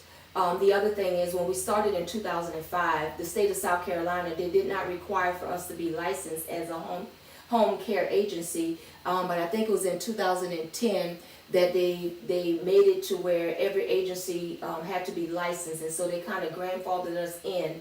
And so we were able to get our license, in which the license had to be renewed every year, and now we have to have inspections every year. Being a Medicaid provider, we also have to have inspections every year. So each job title within the business is very important. And Richard, he takes care of our payroll and everything now. We have Essence, which is my daughter-in-law. She actually is the office manager, and she pretty much runs everything. I think it was last year we were able to open another office in Gaffney, and my son Darrell, he is over that office in Gaffney. And so as far as regulations and as far as getting things set up for the business, we just have to start out basically with a business license at the very beginning in 2005 with a business license. And pretty much that was it. But now, like I said, you have to have the business license, you have to have license by DHEC, and you also, if you decide to go into Medicaid, you have to get licensed through Medicaid Community Long-Term Care, and also you have what you call private duty. So there's different sectors of home care business. We are a home care, not a home health care. There's a difference between the two. Home health care is where you have skilled services like an RN, occupational therapy, physical therapy coming into the home. But what we do is we provide solely in-home care, non-medical care, meaning that we go in, we provide the client with someone going there helping with meal preparation, taking them to their doctors, helping them, assist them with bathing and light housekeeping, and just sometimes just mere communication, because a lot of times we got in respite, where they might stay in there for 8 to 10 hours or whatever. But for the most part of it, just going into the homes, making sure that the elderly is being taken care of. Not just elderly, but we service children as well, that may be autistic, children that have oh God, I can't even think of it right now, excuse me, y'all. Autistic kids and children that have I can't even think of it right now, please make sure y'all cut that part out. Down syndrome, so children that may have, learning disabilities. We also service people that have brain injuries. A lot of times we get people that have had auto accidents or motorcycle accidents that's paralyzed and that have brain injuries. And so is a number of different type of services that we provide to different type of people. So it's not just elderly people, but is anybody, even if it's new mothers that's coming home and they need an extra hand in the home. And all they would have to do is just pick up the phone. If it's private pay, they can pick up the phone and just call us. If it's Medicaid, they have to go through a process. They have to go on a waiting list. Also, there's Alzheimer's care out there. There is a variety of different services that we can provide. People with dementia. There's also the VA. They have the veterans. They have aid and attendance. And so people that have different types of insurance, they have your private pay insurance, you have your VA insurance, aid and attendance. You also have the vouchers from Alzheimer's and dementia. And like I said, in Medicaid or private pay. And then some people have private pay insurance, because you can get long-term care insurance, which is a private pay insurance that would help you to pay for services when you become able to care for yourself. And so those insurance, you can get those with like any insurance that you may have, like life insurance. There's a policy that's called long-term care insurance, and I recommend any and everybody that is able to afford long-term care insurance to get it, because as the COVID hit, we have actually increased in some areas because people are looking for services. They want to take their family members out of the nursing home. Because the COVID, when it hit nursing homes very hard, and so therefore a lot of people was pulling their family members out. But one of the other things that I would like to tell people too is that preparing for this stage of life is very important, because a lot of times when you have an elderly mother or elderly father and they're doing good for themselves, and then all of a sudden they're faced with a hospital visit or they're faced with a hospital stay, and especially if you live out of town or you the only child, all of the responsibilities fall on you and you don't have any help. And that was the same thing that happened to us when we first started Penchant when my mom came. All of the responsibilities fell on me, and I was looking for outside help, but at that time we didn't understand what it was and what we needed. So I tell people all the time, seek out advice now, and how to find and get long-term care in place for your elderly parents, because you never know what could take place. Even for yourself. Yeah, and even for yourself. And to be honest with you, the younger you are and you buy long-term care insurance, the cheaper it'll be. But if you wait till you are up in your 60s or 50s, their premiums are very expensive. But they still outweigh what it will cost to put your loved one in a nursing home, or to have someone like with my company come out. And the way that we charge per hour, and you have to have so many hours per day in order to have a service to come out into your home. And when we do send our aides out, our aides are, we do background checks on them. We do drug testing on them. They go through training. And every month they do in-services. They do a written in-service, and twice a year we have them to do an in-service in front of an RN, where they get training in front of an RN. And so when we're sending individuals out into our clients' home, we want to make sure that we're sending someone out there that they can depend on, because the way that I feel about it is I wouldn't want somebody caring for my mother that I did not know was somebody trustworthy. And so when we send individuals out into the home, we try to make sure that there's someone that that is trustworthy, someone that you can depend on. And also, we also do individual interviews and stuff with them when they come in and apply for the job, because anybody can come in and fill out an application. Kind of like when we just had a guy just come in here looking for a job. Anybody can come and fill out an application, but you want to make sure that this individual is right, and like you say, you just don't want to send anybody to anybody's house, because you don't know what you're going to be getting. So you want to make sure that we send the right individual to the right home, and we try to not compare, but we want to pair up the two, the client and the employee, because certain employees are different or act a certain way. So we want to make sure that the client can pair up together with the employee. You just don't want to send anybody to somebody's house, because it may not work. So you got to make sure it's going to work. Yeah, and we have had situations where it just did not work. Yeah. And so, in those situations, we talk to the client, we talk to the family members, and we talk to our aide. And so then we'll try to find somebody else that is compatible, because everybody's personalities doesn't mix. And so we try to make sure that we send people in our homes, employees in our homes that pretty much have the same personality that the client does, and that they're a good fit for each other. Okay. Yeah. So talk about the future of where y'all see Penchant going. Let's give us Yes. pause for 5 more minutes.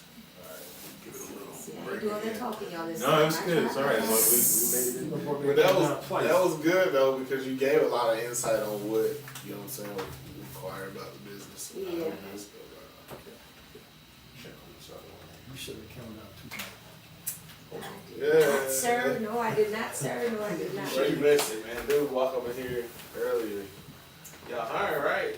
Just walk in the door. Yeah. On When his he own. walked in and Walk in. he started cussing. I was like, in Jesus' name, he's like, whoa. Yeah. Yeah, we thought I thought it was y'all, and they thought I was I mad. just walking off the street, man. And they thought he was with us. I'm like, huh? Yeah. Hold on, man. Put your mask on, man. I don't know. All right, so from this question, let's talk last 2 questions, and then we'll be finished.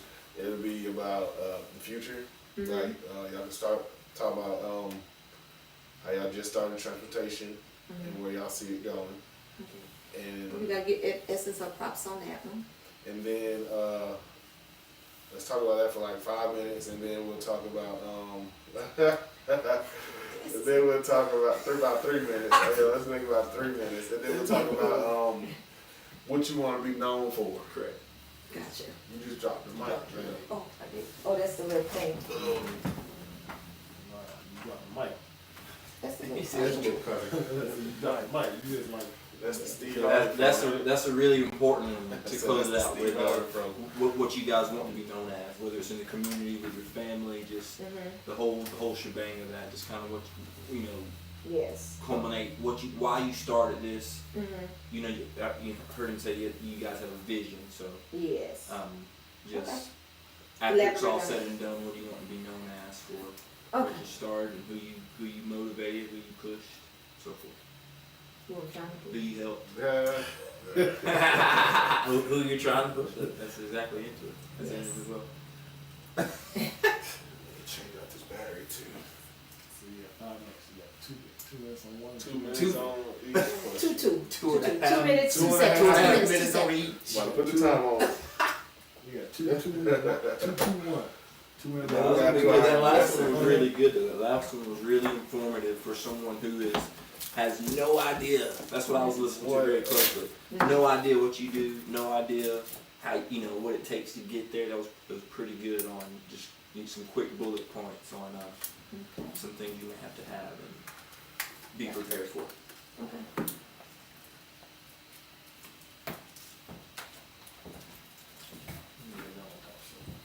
I need a long time. Alright, well, go ahead, go. Why did I say I need this camera equipment, y'all? You did say that. Yep, because I got a vision. Somebody got to tell you, man, you got to tell me how to get all of this stuff. You guys That's feel. Phil. Oh, Dr. Phil. Yeah, you got to hook it up. Oh, studio. Technology and stuff. Yes. Yeah, Because that's I really Phil, do want right? to do one for our church, so yes. You give me a list of stuff I can get. I'm seeing it, y'all. Alright, there we go. Very good. Okay, what's the question again, son? Let's talk about the future of Penchant. Well, the future of Penchant. I can say last year, my daughter-in-law, which is Essence, is our office manager. She looked into transportation. One of the things that we have added to Penchant is transportation services. And we are licensed through Logistic Care, I believe it is.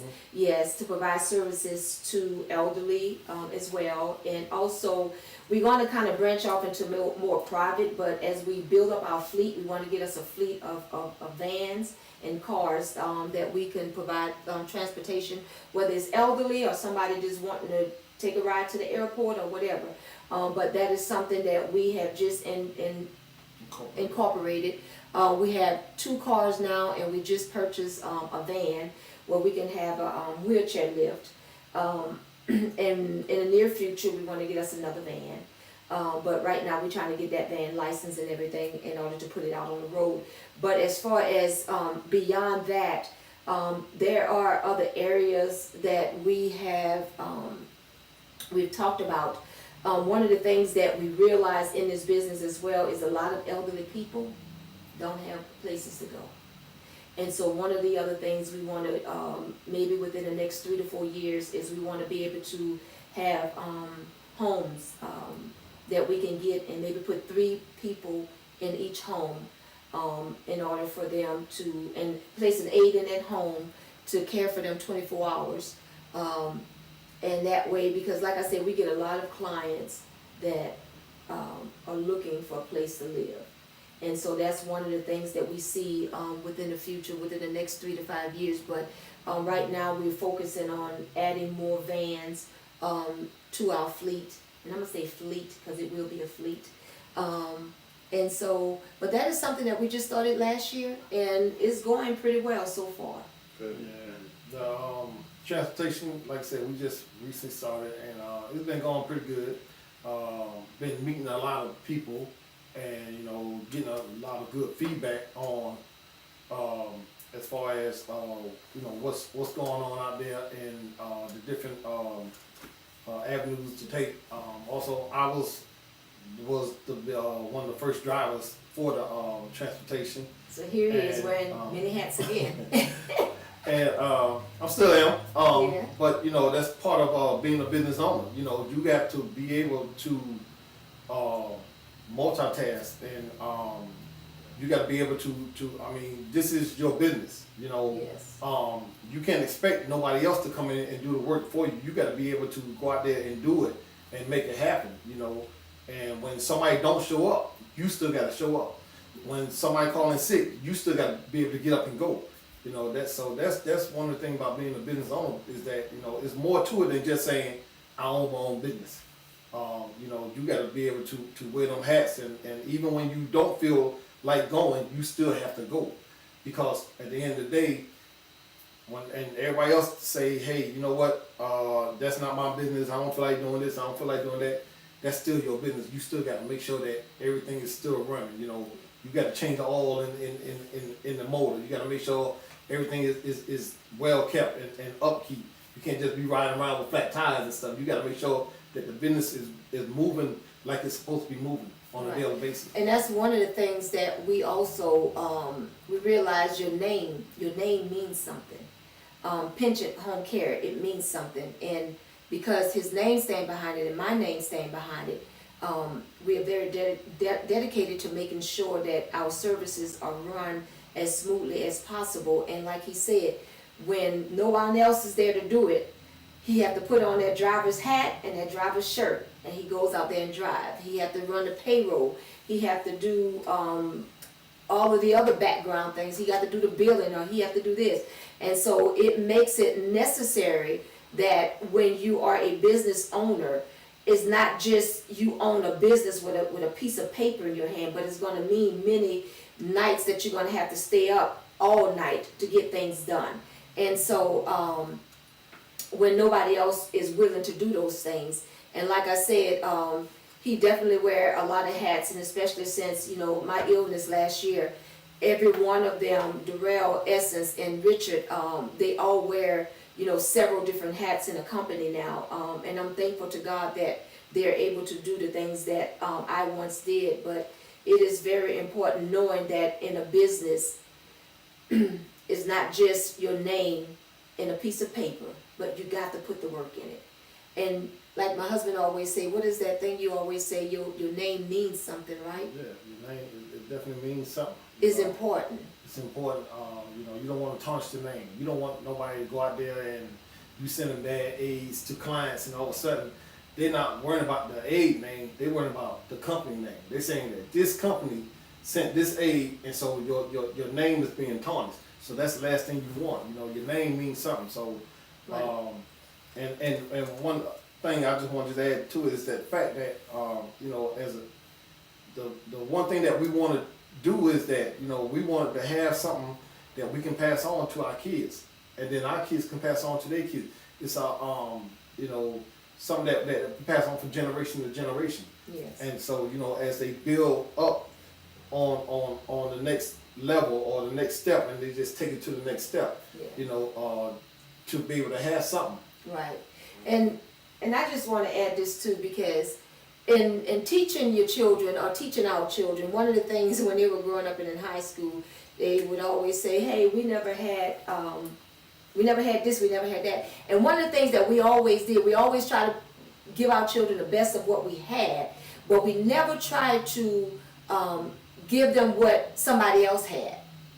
You know, we gave them what we could afford, and we gave them a sense of stability, a sense of knowing that, hey, in order for you to get anywhere, you got to invest something within yourself. And going out there spending money on ridiculous shoes and clothesline, that was never our forte. Amen. But we always made sure our children looked good, dressed good, and was decently prepared. But we made sure that they learned the value of money, they learned the value of principle and morals. And so, and see, you got to incorporate this in your children at a young age. And so in order to leave them with something, we can't leave them with something when they become adults. That has to be something instilled in them from a young age. And I think that from a very young age we did that. And so it got us to this place now that we're saying, okay, here's a company that we're building, but I'm not going out there and I'm not going to buy all of these expensive cars when we first got started. No, what we did was we reinvested our money. We made sure we paid off bills. We made sure that our credit was right. We made sure that those things was taken care of that needed to be taken care of. And now that we're 15 years into it, we can sit back and we can relax a little bit. And we can say, okay, you know, we sacrificed all of those years. Now it's okay, we can live a little bit. But we still not living to the point that we living over our means. And so, in leaving our children with something, if I can leave them with anything, the value of family, the value of hard work, the value of knowing God first is more important than anything. Because see, I could leave my children with this company, but if they have no value, they have no ethics, it'll go right down the drain. So leaving them with the moral values, leaving them with a foundation that you have to work hard, and not just giving them any and everything. We never did do that, but we also, the one thing that we said also is that as long as you're helping yourself, we would help you. And so as long as they put forward an effort to help themselves, we wanted to help them. And so that's what I want to leave my kids. And the company itself is gonna grow because of that. Does that make sense? Yeah, it makes sense. You know, because we can leave them with a lot, but or leave them with everything we have, but if they don't have no value and understanding how the sweat and the tears that we used to get here, then it makes no sense. Makes sense. You gonna sit down? No, but I paused it at that moment. But I I think mean, I am she touched not- on it herself. I think she answered the That's question. exactly what I was about to say. Yeah. You actually answered the second question. Yeah, you did. Yeah. No, but it's not a bad thing. Oh, you okay. answered both. You actually answered the second question that he was going to ask, which is, What do you want? what are you trying to be? So Yes. you answered that by saying you're trying to leave your children with something that you Yeah. instilled into them. Yes. You know, whether it's not only the business but also values. Yeah. Yeah, because the Bible says a lazy man don't eat. That's right. And a man that cannot put his hand to the plow. Y'all, I'm telling y'all hear me. I may not say them thing, but the Bible has wisdom. Y'all better get it. I know y'all probably do, and I'm just telling y'all, the Bible has much wisdom in it. Do you think we need anything else? You want to direct the camera thing? I think we don't need to do that every time. What's that mean?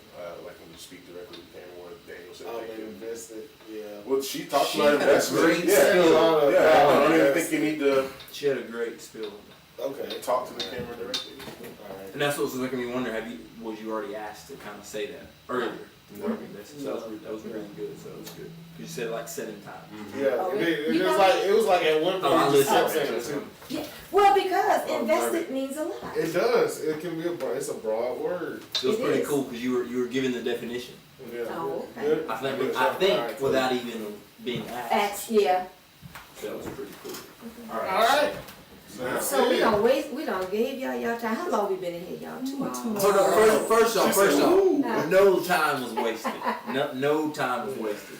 You wanna get a picture? Yes, definitely a good picture. If y'all are okay with the social distancing, just let me know where. Oh, to no, sit. we do it, we do it. That's cool. I love your outfit too, man. Do you remember me, man? Huh? Do you remember me, man? You gotta remember who I am, don't you? Yeah, you Oh. remember you. I'll tell you who I am. Brittany boy. You know I'll tell you who I am. Brett. I'm the guy who you and Brittany's Marcus. daddy, Marcus. Threatened? No, not quite threatened. I don't know who went as far. Yeah. Hey, man, how you doing? Okay. What we used to call them when y'all was in high school? Who? Daddy and Marcus. Police? Something. Oh yeah, we used to call them the police. Something like that. No, I used to call him I the mean- Marcus because every time you turn around, you be like, dang, bro, Y'all used I'm to- at the house. What you doing at my school? Yeah, he said, what you doing at my school? That's so funny, man. Yeah. More funny, man. Yeah, man, we really appreciate y'all's time. This is That's Oh, why we- no that's problem. why I we appreciate, I social appreciate media. investing in y'all. And, 'Cause this is awesome. We'll get some looks at it. We'll try to get some looks at it. Lord, please don't get on that jumbo jumbo, y'all. No, that's Oh yeah, he'll chop it up, chop it up, chop it up. Hey, look, they say they did 50 minutes with my man, they only gave him 3, so hey. We gonna get 6 out of this, babe. We gonna get 6. Welcome back to 6 minutes. Y'all crazy. Are you gonna get over there with a picture? Yeah, of him? yeah. Yeah, just Stand don't up or get- sit down? Don't get the feet. You can stand up behind him. No, that's too tall. I'm too tall. You need. Scrap, no, bend your knees. I'm gonna take the rest of it. Are you serious? When do you get that chair put behind? That's it. Or you want to get a third chair? My dad, he taking a picture. You don't He even ain't need like that. Like one knee? either one, yeah, because I'd be able to see your shirt back. You got don't bend, don't put your hand on your knee, like chest up, Jay. Yeah, there you go. So you can see the message. Good. Very good. And if you guys don't mind, just move those chairs for a little bit. I want to do just a couple big old shots, and then you can pack up a lot of this stuff. I don't know what to do.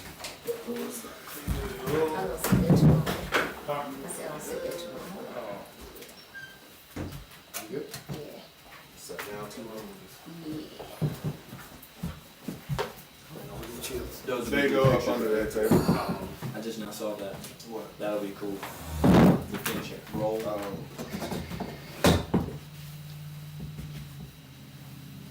Yeah, I got some videos to show y'all too, man. Jonathan Burgess was sending me some videos. I messaged them to you guys. Kind of like the same stuff, as kind of concept as this. Which is just things. You know. That's what I've been doing. I've been like watching a lot of interviews, man. Do I? So I've been watching a lot of interviews. And I learned how to take control of interviews. So next Saturday y'all are giving out food. Next Saturday I'm off. So Oh, I'll be able to okay. go to that one for Okay, sure. 100%. awesome. So how's that working? You just gonna drive around in cars? No, we are actually going to meet at the facility and You said that. hopefully, prayerfully, because see, the last few years that we did it, we would actually just bring the food and we'll go inside of their little living, their little fellowship hall, I guess. And we'll set the food up and we'll actually, They're like a little dine hall, Yeah. and we'll set the food up and we'll have them sit down and we'll bring. and we'll serve. We'll serve them. I get to do that too? Not this year, Because of the coronavirus. because of Yeah. coronavirus, yeah. So what we're gonna do is we're gonna fix them the plates And styrofoam. and then we'll bring it to the door. And so, yeah. Yeah, we're gonna do it like that. And so we're gonna cook the food and then we're gonna come to my house. And if you wanna come to my house and help pack it up and pack it in the cars and stuff, you know, we can do it that way as well. I need to really know. Yeah. I want to find as many opportunities to meet faces as I can. But see, I understand the coronavirus is messing up a lot. I called like the Boys and Girls Club, places like that, and they shot me down a lot.